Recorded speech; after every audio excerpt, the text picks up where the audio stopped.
Welcome back to the Daily Faith Journey Podcast. I'm your host, Kendra. Every day we make the decision to choose faith over fear, and here we have real conversations. Let's go ahead and dive into today's topic and grow together. All right, so today's topic is when God redirects your career and dreams. So, as we just go ahead and jump on in, today's episode is for anybody who has felt the sting of like a closed door, a missed opportunity, or a career that just did not unfold the way you dreamed. And now I'm going to go into depth about what it looked like for me. And maybe you sat in disappointment. I did, wondering, God, did I miss something, or it's not for me? I really felt like I was in control. So I'll talk about what it meant, like as I got redirected, and then how the rejection became His protection for me, and how it was just a prayer that was answered for sure. It's what I will get into. So, looking at the scriptures first, we have Proverbs 16:9, New King James Version. A man's heart plans his way, but the Lord directs his steps. Romans 8:28, NIV Version. And we know that in all things God works for the good of those who love Him, who have been called according to His purpose. Isaiah 55:8 and 9. For my thoughts are not your thoughts, neither are your ways my ways, declares the Lord. As the heavens are higher than the earth, so are my ways higher than your ways, and my thoughts than your thoughts. And we'll end and when we talk about Jeremiah 29:11 here. For I know the plans I have for you, declares the Lord. Plans to prosper you and to not harm you, plans to give you hope and a future. Now, those are a lot of scriptures about plan. In episode 5, I talked about the definition of declare. So, just as a reminder, declare, to state something clearly, openly, and with authority or certainty, to announce something formally or publicly, to speak or proclaim something out loud with intention and confidence. So this is again just a reminder that this is what the Lord is declaring over you. This is when people say, like, you have to remember what the Lord's word said, and like when it's spoken, like He said these things, that He is declaring that my thoughts are not His thoughts. And I agree, because I know I don't think the way He thinks, because He thinks of all the things. And I know that I make decisions, and when I make decisions, sometimes I don't think about anything. That's how that feels. Or like a consequence, or rather, that's the best course of action. I'm just kind of trying to go with the flow and make an immediate decision. But another reason why you should pause and take God with you through everything when you do have the time and the opportunity, with nobody that's stopping you and prioritizing your relationship with Jesus. But I will talk about how I worked for this organization for 10 years, and I did with through grace and faithfulness, definitely from Jesus, Lord and Savior Christ, because of some things happened behind those closed doors that were tearing me down mentally. And I do want to say, not the job itself. I think that's the first thing to separate is it's not the job itself. It's the people that are in certain roles that are making decisions, because they are also making decisions that are best for the business, but may have a negative impact on the people. And I think that's just management altogether. I think that once people start to not take work personally, we at one point, sometimes work, it does feel like it's family, because this is who you spend majority of your time with. But work also, and where you can impact people, so you do influence people, like outside of even leadership roles, but just like your co-workers. But in the same sentence, like, you have to understand that things are going to happen to influence, some of your decision making, and how you feel, how you wake up, and how you start your day. But when you put all your eggs in one basket, this came from an old director a long time ago. When you put all your eggs in one basket, are you really taking chances if the basket falls, because all your eggs are break? So if I'm just putting everything I have into work, but not pouring into myself, not pouring into my family, not pouring into my friends, and just not even enjoying life, but this is what I live, eat, sleep, and breathe is work, then of course, when something happens, the disappointment is going to be stronger or greater because this is where I put everything at. So my heart, right? Like this is what my plan is. My heart is here, but at the end of the day, understanding what it looks like for the Lord to direct your steps. So you may have a dream, you may have a plan, but God will definitely detour you to make sure that you are safer and stronger through the process.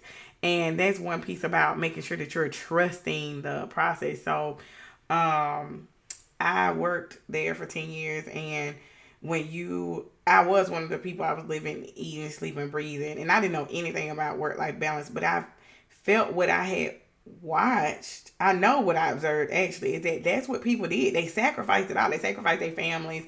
Most of the women that I noticed that are in higher leadership roles, either they were single, or divorced, or they were married and either their husbands worked for the organization as well, or they were married and their husbands were stay-at-home husbands, and vice versa. Like with the men, the wives were stay-at-home wives, which is good. That shows you the financial strength and power, and that going higher into the company like those roles have. But then also it shows you just the commitment from their partner, their spouse, to support them in their dream aspirations and careers. A lot of us that work for this organization, we also moved, and pretty much that's where I can kind of start here is work my way up from, I feel like a little worker bee, so to speak, and then I went into leadership, in which I impacted people. I say, like, I don't feel like I was a perfect leader, and I don't think anybody's a perfect leader, like, going into it immediately. But I do believe that when I got into leadership, I believe that it was divinity. Like, I believe that it was just straight Jesus. And I say that because, I had been encouraged to apply for, like, the program, because you have to go through a program before you become a leader. At the time, because I did this back in 2015, and 10 years ago. Crazy thing. Anyway, and you also can tell me 10 years ago that I still wouldn't be working there. But yeah. Anyway, so it took like months. I applied like March of 2015, and then by this time, like, I was over it though. I had anxiety, like I wasn't doing well in my current role, and I watched someone that wasn't the best, that had gone through the program, get selected and promoted and chosen. I'm not too sure the why behind that, but there were definitely a lot of conversations to say that, we don't believe that this person is X, Y, Z, blah, blah, blah, due to aging experiences. But, at the end of the day, like, is corporate bureaucracy, and if they feel in their leadership minds that this is the best decision to make, then they make it, and it's work. You move on with it, right? Like, you don't want to block somebody else's blessing because you don't know how that impacted their family. So at this point, whatever. This is just how I'm choosing also to reflect on these moments, because in the moment, that's not what my response was. I was pissed, saying all different types of things. I was upset with this organization. So I was so upset so that I went and I signed in on the phone. This is another reason why I tell people, like, there's nothing that you can get over on me, because I used to do it all. But I went and I signed in on the phone, and I signed right back out, and I went back to my car, and I went to sleep in the parking lot. I don't even know if anybody, like, most of people know this story, but I don't know if leadership knows this story. But anyway, so, like, if you're listening, thank you for not firing me. But anyway, so I went to my car and I went to sleep.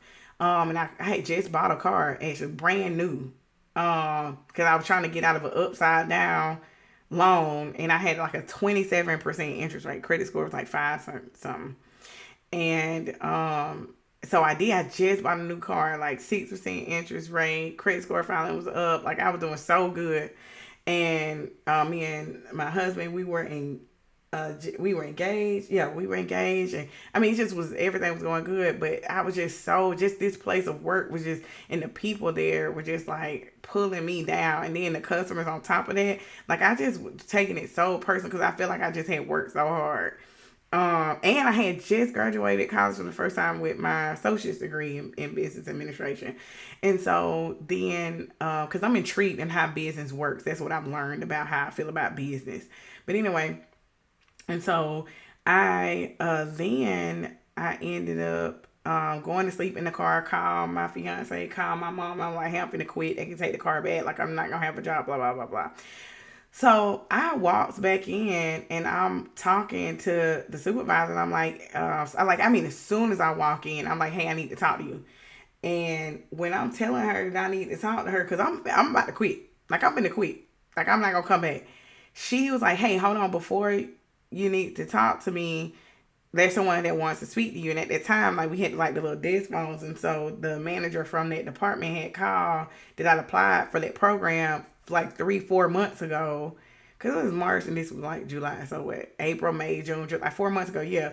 And it was like, hey, we want to offer you the job. Now, I had an interviewed and everything already for it. So she's offering me this job. So I'm about to leave the department and everything or whatever. And my rating at the time, like, because you couldn't get a new job if your rating was under a 3, because they did a 5-point scale. My rating was a 2.9. It's so crazy that I transferred into this leadership role with this type of rating, and I just couldn't fail at this point. Like, I finally got it out. Like, I finally got a new opportunity. And I do feel like that was God blessing me, but I also definitely feel like that God put me in a position of leadership and gave it to me as a gift, not because I didn't want to quote unquote be on the phones anymore, but like I was just driven to make sure that whoever got me as a leader didn't go through anything that I went through. And that's hard because sometimes as the leader, it also blinds you when you go into leadership with that mindset, because some people will use your kindness and your gentleness and the grace and mercy that you try to extend, right, for their gain. It's just the way of the world. And while people may need help, they see that you help them one time and they'll just keep making the same decision. They'll kind of take that away. So I believe that God was opening that door for me to stay in this organization and also become a part of leadership. And then fast forward to, years and years later, teams and teams later, departments and departments later, I made the decision. Well, the decision was definitely made for me after I was recommended for a role, but I ended up moving to Indiana. My husband came with me, and it was the best years of our marriage that we had. He wasn't going to come at first, but because we didn't know anything. We didn't know about moving. We had always stayed in Georgia for our whole life. And then I met some really great friends that are in Indiana, and I had a very poor experience in leadership in Indiana. But honestly, I think that it made me who I am today. It made me very resilient, and I don't regret moving to Indiana because I also conceived with my husband our daughter up there, and I got the best prenatal care, postnatal care, postpartum care, whatever you want to say it, that I believe in the world has gotten. I remember because I was so stressed out that I did go into labor early.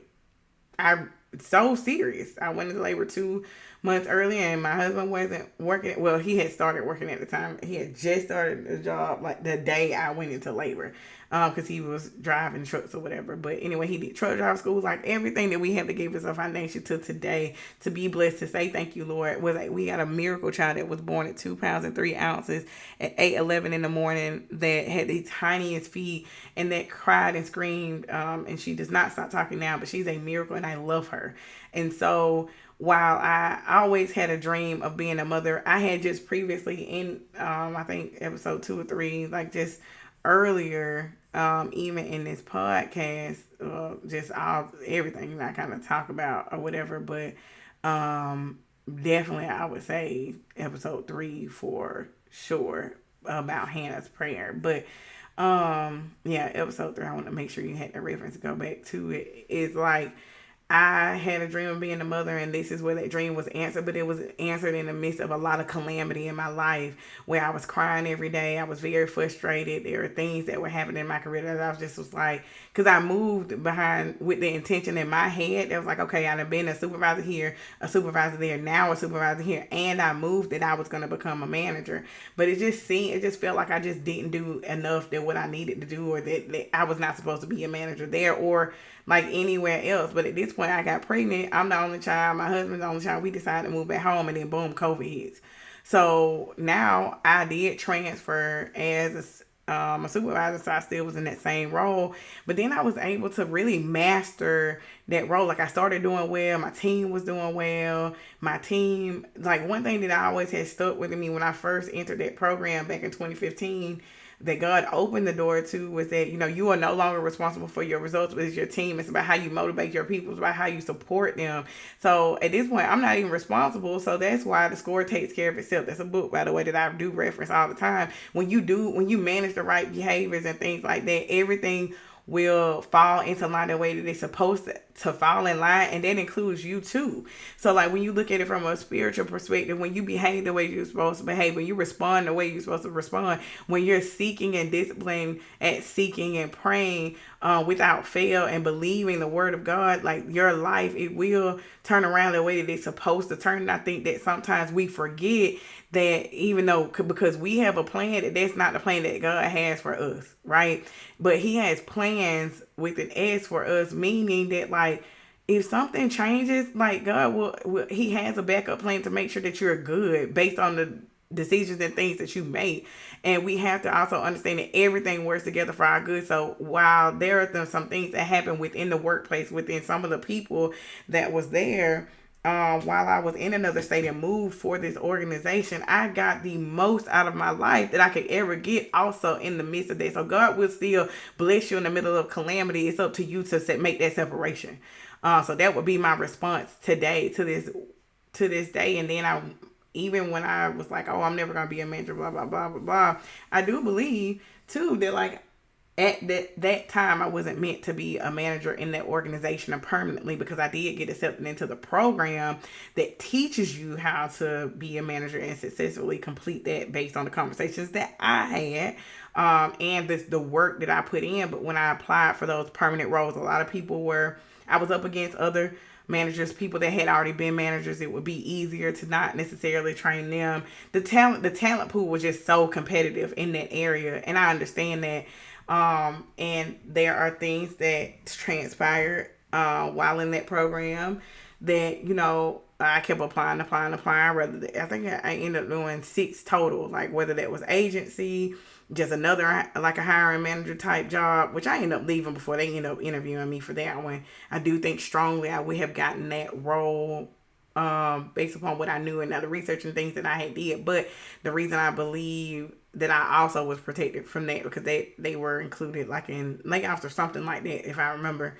And I do think that was the divine protection and me not being chosen with this organization. So how I end up getting my current role that I have now as the recruit, I applied for the role lackadaisically, like no intention of, like I didn't think anybody would call. That's the best way to put it. And the job post, it had said Dallas, Texas. But remember, at this point, I'm not moving anymore because we also have family things that are going on too. So I cannot move at this time. And also, I believe like this is part of that time when it was November 21, before it was while I was completing this program, after I completed the program or whatever, before I got my new job, which was March of 2022, that I was going through my mental breakdown, and that this is when I first was rededicating my life back to Jesus Christ, and I was breaking down and I was crying and I was like just lost, trying not to be depressed, trying not to be anxious, but I totally had to surrender my career. I was no longer in control, and I felt like I had just been browbeat so much and nitpicked. And while I understand that there is a sense of greatness that people want, it's almost like you lose who you are, who your true authentic self is.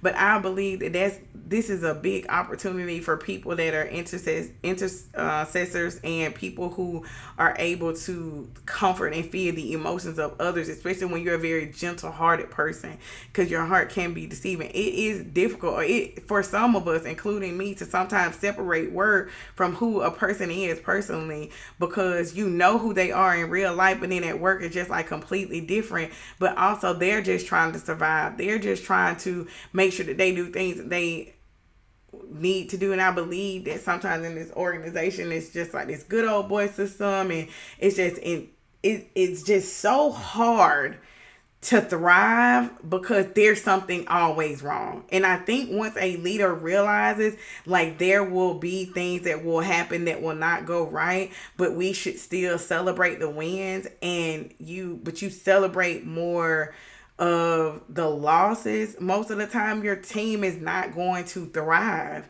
And that's just where I was. And it was just like, no. And when I had called my mentor in the last role that I had got, I didn't get, she had given me some advice, and she was like, I believe you should stop. And I agree. Like, I was like, no, I'm done. Wasn't able to really express myself. I was probably aggressive. I wouldn't say probably. I was a little bit aggressive with how I expressed myself, but I was not directing my frustration or anger toward that person. So sometimes you feel like you have a safe space. I'm here to tell you that, like, no.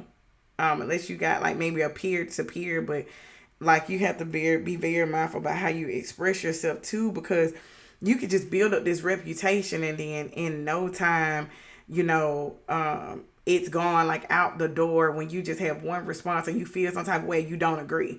Just, be mindful about how you speak, and just sometimes I hope that organizations start doing more psychological safety courses, or just taking that and making that number one, because you aren't even getting the full potential of your employees when they are 100% tapped, like with mental health.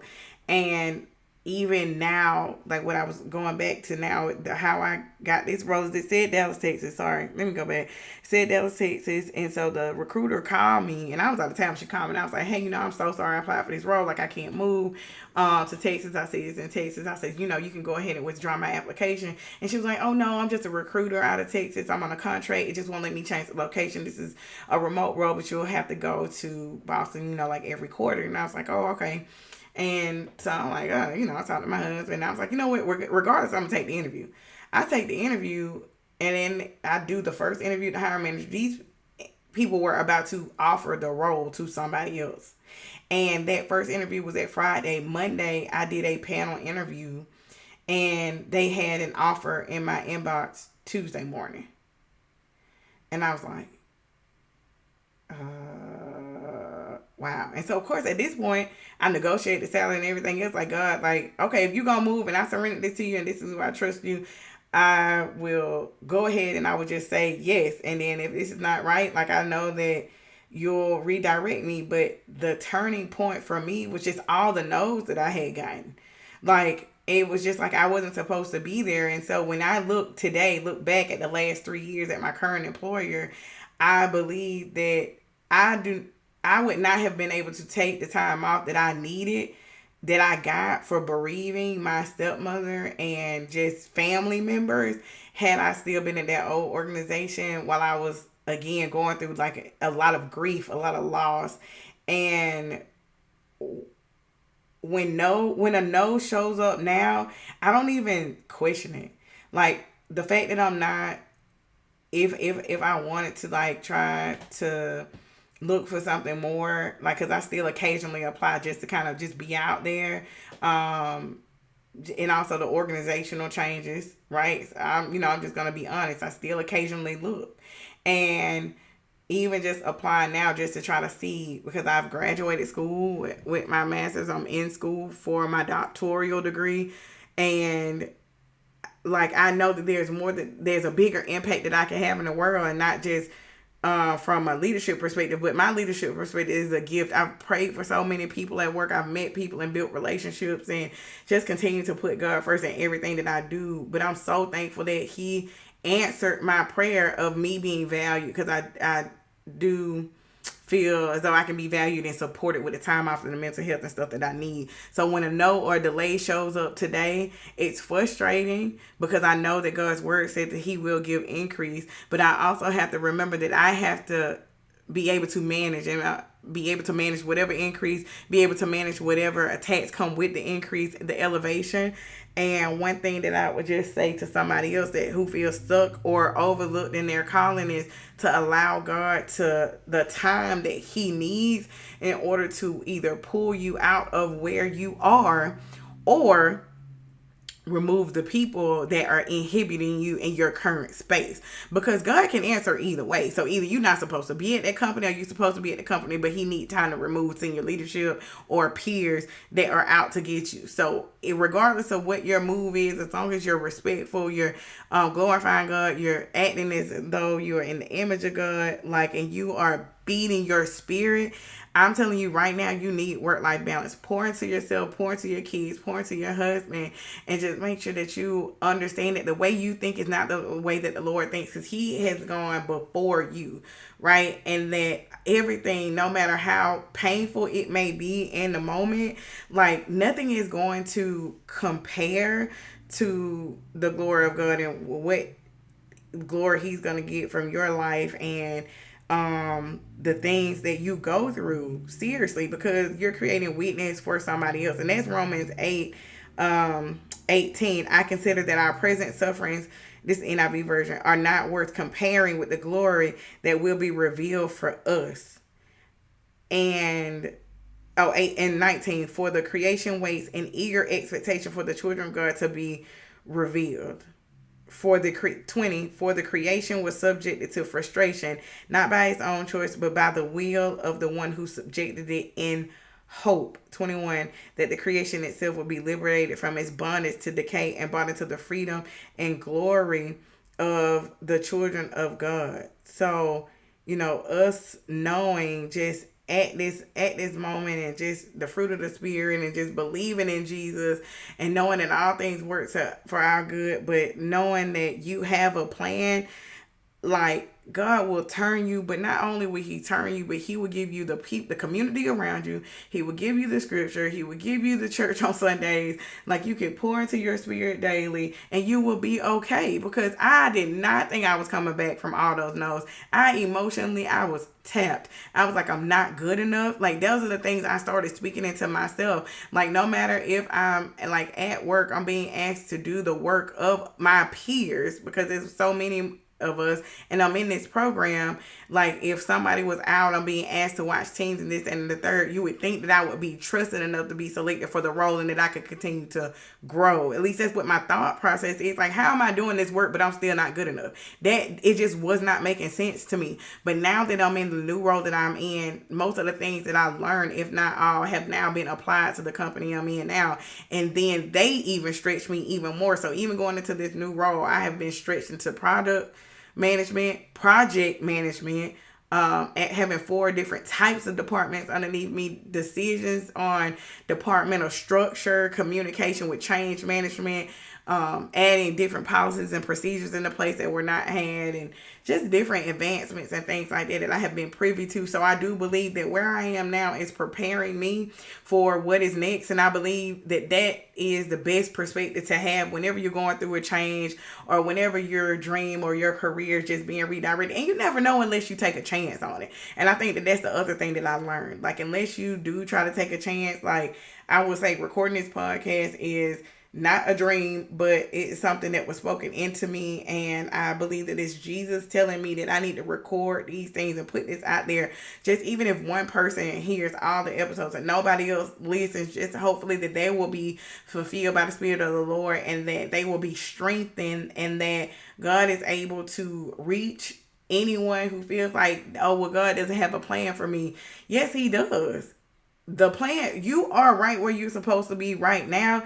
It's just waiting to see what's next. And I understand that you have to do the work. So doing the work is reading the Bible scriptures. It's understanding, like, your community, the people that are around you that's speaking into you. It's understanding that you will be redirected, and you have to be okay with redirected. It's changing your mindset about how, and not only when you hear or know, but how do you protect your faith and identity, that and whatever your title is. So not just leadership, and not just like the financial piece of it, but understanding that God is the source of all things. So even the jobs that you're applying for, even the things that you want to do, the dreams, in order for you to fund them, they have to be funded spiritually by Jesus. Like, that's the first bank you want to make your deposit into, is the Spirit of the Lord, through your prayer and through your obedience. And it isn't easy. I wasn't here. Like, I mean, I'm just being honest. I was not here. I felt as though I could do that job in my sleep,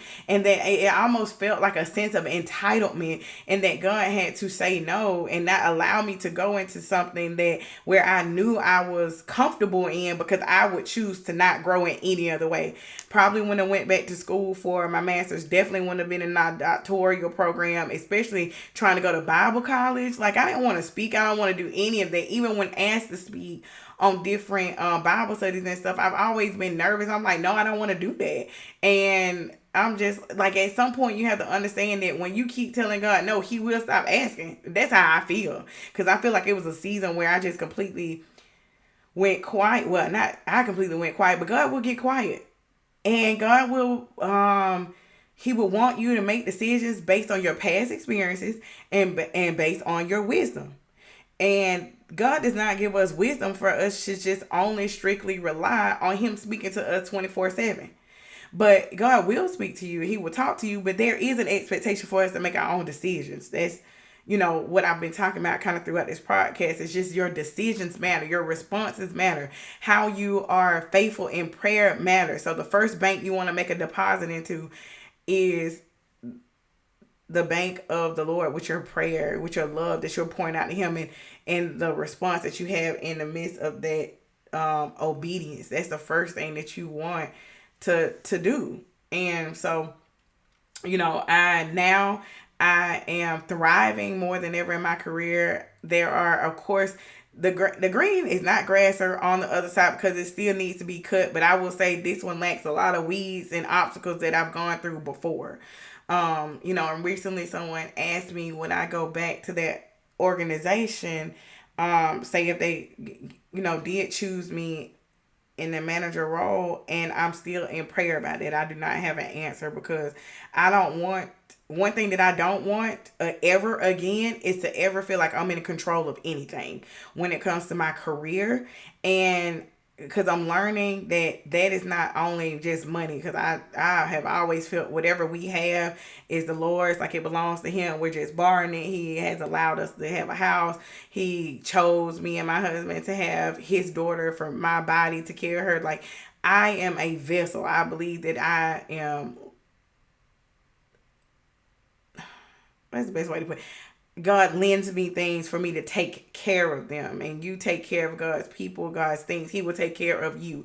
I'm a firm believer of that, but I had struggled in this area of my career. So my prayer is that I try to not believe that I should take over my career, but just wherever I am supposed to end up next, whatever this season is that the Lord will orchestrate it and provide what is needed to get through this season and the next. So if you're discouraged, I want you to know that God hasn't forgotten about you. He's just upgrading you to just make sure you're matching his purpose. And nothing is delayed to punish you because you're bad or this and the third. But also, one thing I do want to say about delay is your decisions can delay the inevitable. It can delay the promise, because you're deciding to stay in a place that does not feed you spiritually, and you're not preparing for the next thing. So that's another way that my mindset changed, is that when I was going through all of those things, I was preparing for the next place, but I didn't know that. But now that I'm in this space, and now that I have my relationship with Jesus, I can say where I am now is preparing me for the next thing. So that's how I'm walking into every situation now, is that I'm being prepared for whatever is next. That's what I'm going to choose to believe. And that's what I'm going to continue to believe for sure. So keep trusting, keep showing up, and know that your career is not your calling, and your current position doesn't limit whatever God's plan is. I appreciate you. Make sure you like and share us on Facebook. We love you so much. And send a DM if needed. All right. You have a blessed rest of your day.